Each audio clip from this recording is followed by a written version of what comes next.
Hello and welcome to the very first episode of the UAFS Athletics Podcast. I'm Jocelyn Pomplin, and our very first guest today is head men's and women's cross country coach Mason Rhodes. Coach, how you doing? Man, we're great to be here. We had a great workout Wednesday this morning in the fog, got out on the grass, and had a really good workout. We're getting ready for our third meet of the season, kind of our halfway check-in before we get into the final 3 meets of the season after we finish Chili Pepper this Saturday. Are you excited to be the very first guest? Yeah, I love getting to talk cross country, running.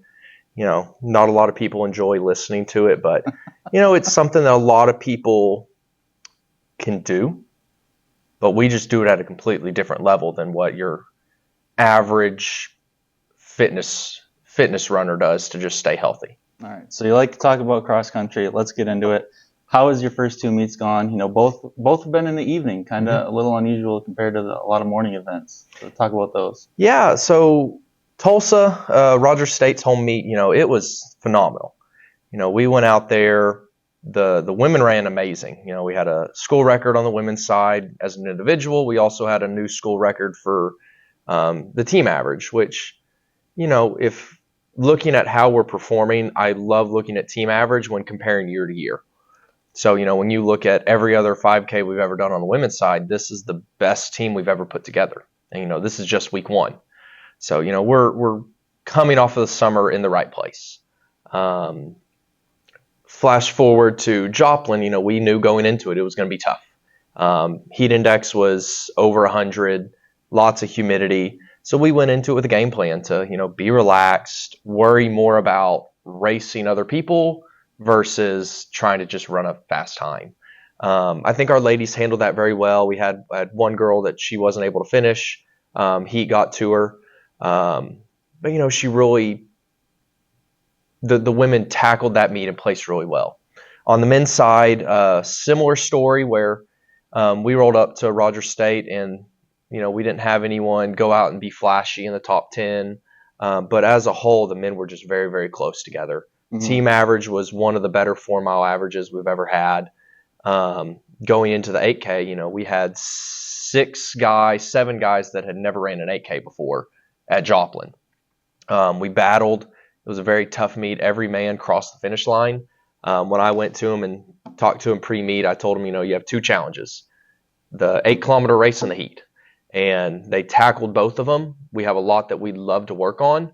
And, we're going to see improvement because that factor of the heat, that's our biggest competition we always face is the outside element. But, that's cross country. We're an outdoor sport. We're not running track. We're running cross country in the mud, the grass, the dry air, the hot air, whatever we face. Now, you kind of touched on this a little bit. You brought it up. Cadence Hodge. Yeah. First ever collegiate race, local kid, goes out and breaks the 5K record. First ever race under 18 minutes here at UAFS. What kind of feeling is that to just we've seen this before. So, go back last year, that's the same thing Rachel did. She rolled up her second 5K, did the exact same thing, rolled out, broke the 5K record, and that's the trend we're doing. Every year I'm recruiting better athletes that challenge our current kids to either get better or get beat. So, every single season our returners are faced with that challenge of, they have to work their tail off if they want to, continue to be a scorer for the team. A little bit it's also us, catching up. The rest of our division is extremely competitive. And we need these talented athletes if we want to be competitive in the MIAA. And now another thing you kind of mentioned. So in high school, both men and women are running 5Ks. Mm-hmm. And now you get to college, women are still running 5K. The men are running 8K. Mm-hmm. What does the off-season training look like? How do you help that transition, that period, just going from 5K to 8K? Yeah, so for the men, a lot of it comes in the workouts. So, usually we don't bump mileage up too much after high school just because there's a learning curve where they have to get comfortable being in a new environment. They just moved to a brand new city, brand new bed, brand new food, brand new friends. I don't want to throw too much new on them until they get used to it. So usually freshman year, they aren't doing too many more miles than what they did in high school, but what they do see is, a higher workload on our speed workout days. So all of our workouts are designed to get them the 8-kilometer distance, which is about 5 miles. So, we'll go out on any general day and we're hitting 5 miles of work very, very hard. So that way, when they get into a race, their bodies and minds are used to grinding for such a long time period. Now, another thing we kind of talked about, the heat. How does one deal with the heat of that running 5K, 8K? Yeah, so heat is, at the end of the day, a big equalizer. You can train all summer in the heat, humidity, but when you roll up and try to race in it, you have to change how you run. Instead of just going out and trying to run as fast as you can from the start to the finish, you have to be a little more tactical. You have to, get off the starting line that first quarter of the race and be a little more conservative. So almost go a little slow. And then know, hey, at X point in the race, I have to make a big move and start running against people. So instead of you versus the clock, it's you versus every single other person on the race course. Because, hopefully some other people didn't be cautious off the start and they're starting to feel it. And now we can go be aggressive and start passing people, passing other teams, other runners, and hopefully beat them to the finish line and still have had energy left. Now, I know there was a chance of rain for this weekend, but I think that's gone. But what does a wet, muddy course do, especially when there's a bunch of other races? Mm-hmm. How does that affect a race? Yeah, whenever we hit water and mud, it just gets fun. It is true cross country. You start the race, your uniforms are clean, your shoes are clean. You get to the finish line and you look like you just went and rolled through a pit. Those are always my favorite meets to watch the interactions at the finish line. They all know going into that starting line, it's not going to be a personal best race, but what you see are the people who are mentally tough, the ones who are going to go out there and grind no matter what. They're going to be the ones that go out and have fun with it. They know that not everyone gets this opportunity to be a collegiate athlete. And yeah, it's not fun that we're in the mud and the muck, but when they get done and they're around their teammates, looking at each other just absolutely covered head to toe in mud, those are the memories that are going to stick with them through the rest of their life. And now, what would you say are the ideal conditions for a race? Yeah, so for us, ideal conditions are going to be a cool, crisp morning, 50-degree weather, not much dew on the ground, so a nice dry course. Hopefully the dust is on the low side, so maybe the course got rain 2-3 days ahead of time. Mm-hmm. So all the grass is nice and green, the dust is knocked down, and we got a nice cool morning. That's ideal. That's conditions we will see come end of October, early November, especially doing our final 2 races in Missouri. You just welcomed the second little one. Mm-hmm. I've seen Barrett around here with you a few times. How do you balance coaching and being gone, on the weekends and getting up so early for morning practices and all that stuff with 2 little ones? And now we got our high school coach, Zane. He's kind of in the same boat as you. You guys kind of with the same 2 little ones. How do you balance that? Yeah, so for me, it works really well because my team does 6 a.m. practice. All of my athletes are in college majors where they're required to be in class usually between 8 and 3 p.m. So we're not able to do midday practice. We have to go either early in the morning, late at night. And so mornings, my wife takes care of both the kids, gets them dropped off at daycare and school. But I'm opened up, once we're done with practice in the morning, I'm done. Unless I'm doing recruiting through the day or staff meetings or travel, I have the freedom to go pick up the kids. My son loves coming to campus. He loves being on the court, running around with the volleyball, running around with the basketball. He loves being in the weight room, seeing all my runners doing their craft. My favorite thing he does is he'll always ask, "Are we going to work to see your runners today?"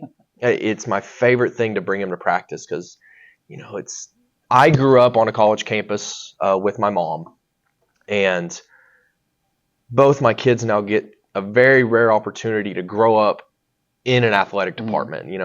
Will they come to UAFS? Maybe. Will they be athletes? Maybe. But I was about to ask, is cross country in his future? Or is he going to be a stick and ball? He loves to run. he's really not got his mind made up yet. He's too young yet. My son, he loves cars, he loves monster trucks, but he loves to race. Driver. Oh, I know. He loves to race. He's always wanting to race. My daughter, she's too young. We don't know yet. But hopefully the trend is I would love for both my kids to come run for me. My son will be the recruiting class of 2038.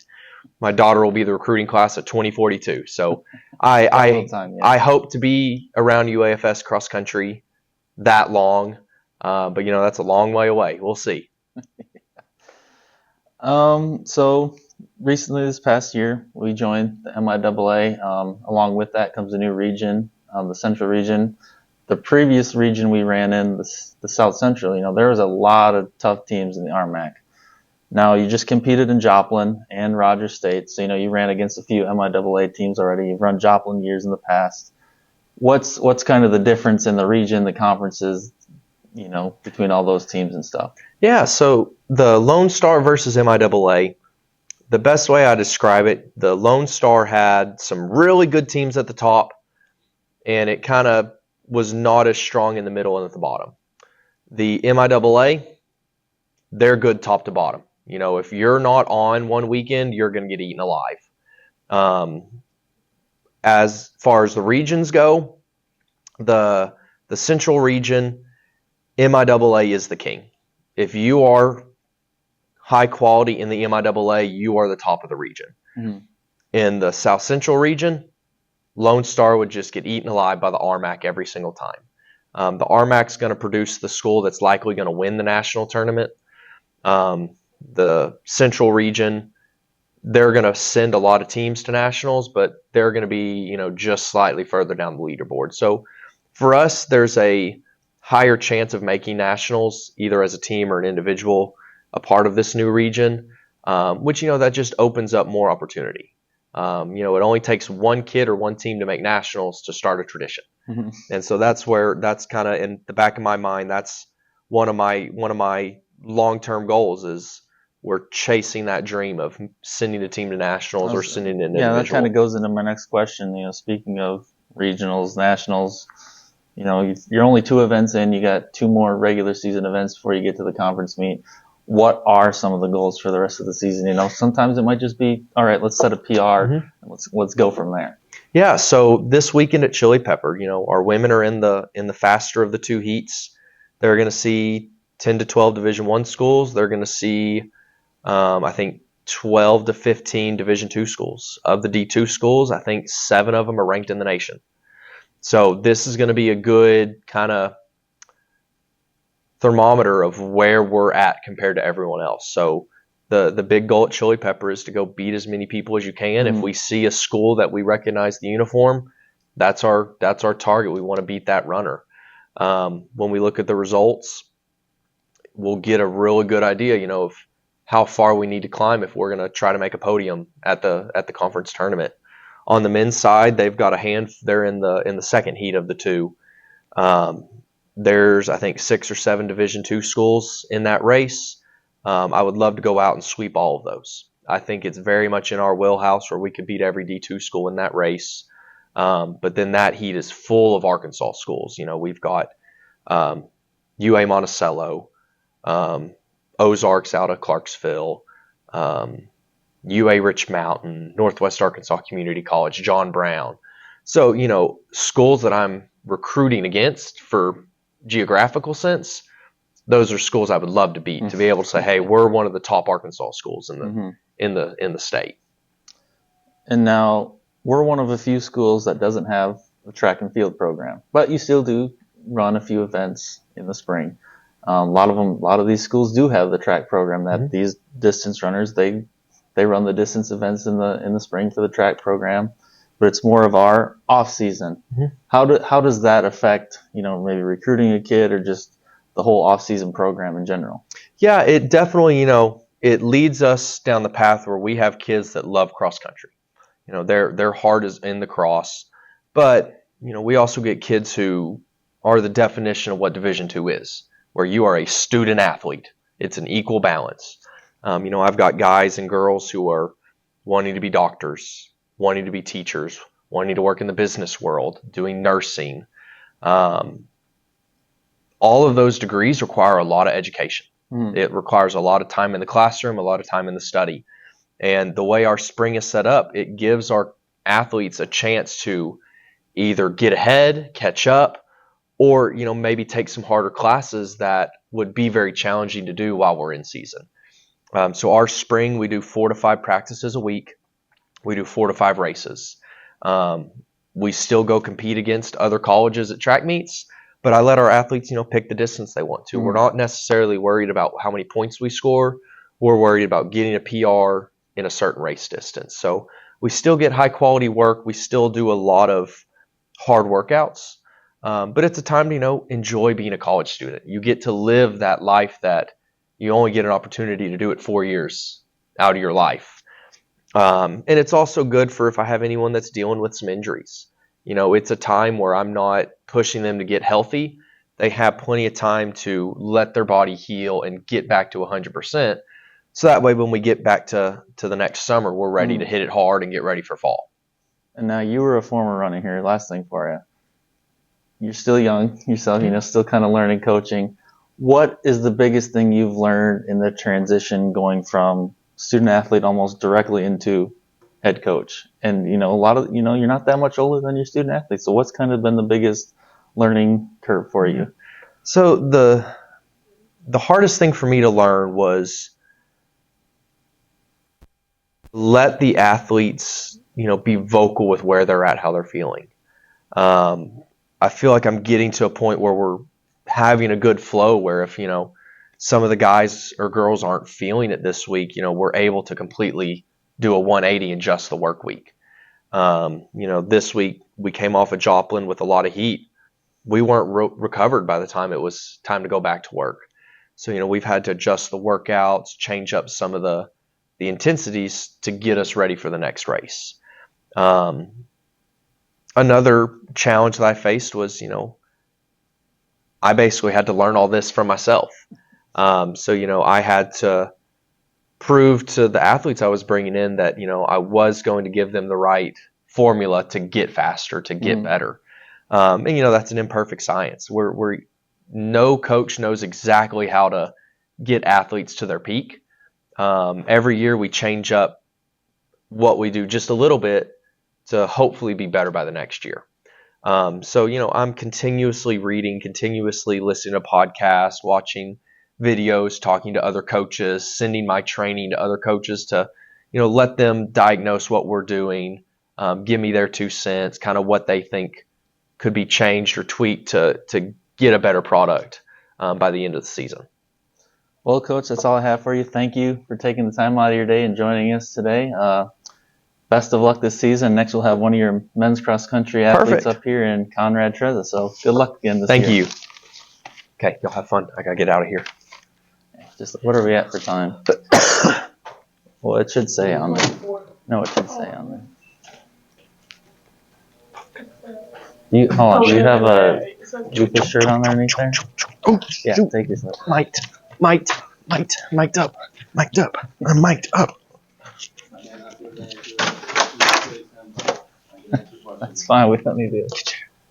Oh, yeah, you're going to need that. We'll put this on. What's it at for time? 19 minutes. 19? Okay, so yeah, we'll make this quick because that's 20. Yeah, 2025. That's not too bad. Where do I put this? Just put, or you can clip it on your shirt down here or something like that. Okay. That works. That works. All right. You take the hat off. Oh, come on, man. My hair looks bad, though. You can leave it on the table. My hair looks horrible, I man. know, but you're wearing this, Yeah, so. you gotta let me keep the hat on. Do you see this? No, I can't. Do you see this? I can't do it. You can't do it? No. You know, what's the front say? It's just a. Oh, it's a ball. It's got Texas. I gotta represent my home. Okay, fine. I'll let you have the back. At least you got cross country on that. All right. All right, we're going to cut all that part out. Yeah. All right, we are now joined by men's cross country student athlete Conrad Trezza. Conrad, welcome to the very first show. It's good to be here. So you came off an injury last season. You missed all of last year. Mm-hmm. How does it feel to be back running this year? It's good. It's a little tough. I mean, I fractured my femur, so that's always a little hard to come back from. Sounds like it hurts. But yeah, it's good to be back. It's good to be around my teammates every day. It's good to be training. I mean, it sucks. The training's hard. Mm-hmm. What coach has us do is it's hard, but gets the job done, and it's good to be back. So a little bit about that. You said the training's hard. Mm-hmm. What was the rehab process like going through a year, not really competing, not running, just rehab? I know a lot of times, people tear their ACL, all that stuff, they hate the rehab and stuff. What was that like for you? It sucked. It was horrible. I mean, it was really boring. That was the biggest thing because I couldn't run. I just got to sit inside and go to PT all day, but it sucked. It was a lot of strengthening, getting my quad back to normal because I was off it for so long on crutches. So that was a big thing with strengthening, and that really sucked. But yeah, it was just a very, very long process, especially after the surgery. When I had gotten the surgery and just trying to do PT after that, it seemed like it was almost impossible. Like I was never going to run again. I mean, here I am now, but yeah. So what now that you're back, what kind of are your goals, for this season? My goals both personally and maybe for the team. Well, so my goals are more like team related, that I want to be able to be there and score points for my team because I missed all of last year. I wasn't able to do anything. I missed every practice essentially. And so my main thing is I just want to be there for the team. Always want to be there, want to be around them, be a leader. Because, I mean, coming in here, that was one of my purposes, was to come in and be a leader. Because we had lost so many people the year I came in, lost about 6 or 7 people. And so when I came in, I had fractured my femur. I wasn't able to do that. And it sucked. It really did. So now that I'm here, just being a leader, focusing on that and, trying to show that you can come back from this, like what happened to me, you can come back, it's going to be okay. You're going to get injured, it's going to happen, but just pushing through it, Oh, we're glad you're back running this year. We kind of touched on it with Coach, what was it like seeing, and you said you had a lot of team goals, what was it like seeing a teammate in Cadence in her very first race break a record? It was so cool. It was good to see her go out there and do that because, I mean, not much stuff like that happens usually here, so it was really cool to see, definitely. Anything else kind of cross country related that you want to hit on? What? God, like he was up here talking about how he loves seeing us race in the mud. That's not fun at all, dude. That's actually like horrible. I mean, like what do you like to racing? Obviously probably not the heat. No, definitely not the heat. I mean, what are your conditions for racing? Like 60, 50 degrees, nice and cool. Would you rather race at night or in the morning? Morning. If you race at night, you gotta sit around all day. You gotta wait for your race. The nerves build up. It sucks. It really does. But yeah, morning. Okay, so what is your preparation process for a race? A lot of hydration. So it usually starts like 2 to 3 days in advance. I mean, probably more. But a lot of hydration, keeping your body loose, stretched out every day, and yeah, that's about it. Any superstitions you gotta do that you have to do before the race, or anything like that? I mean, I'll pray before the race, but that's it. Always gotta pray. Is there any? Okay, so this is something we asked kind of a few years ago, just as a funny thing. Is there anything outrageous happened either to you or someone else during a race that you just go back and look at? No, how did that happen? It happened last week. That I quite literally had the worst race my cross country career ever, and I've been running cross country since I was like 9 years old. 20 now, and so I actually collapsed in the middle of my race because of a heat stroke, and so I collapsed. I got back up. I had gotten pulled out of the race. I was actually probably not supposed to go back in the race and finish, but I got pulled out of the race because I collapsed. And I basically was like, oh, just let me go back out there and finish the race. Hell yeah. I mean, you got a comeback story. Yeah, you got another one. So that's double comeback. Something that you have is determination. To be able to finish what you started. That's a good thing to have. Yeah, definitely. And now a little bit outside of cross country. What are you majoring in? Business marketing. And what do you want to go into with that? Dude, I have no idea.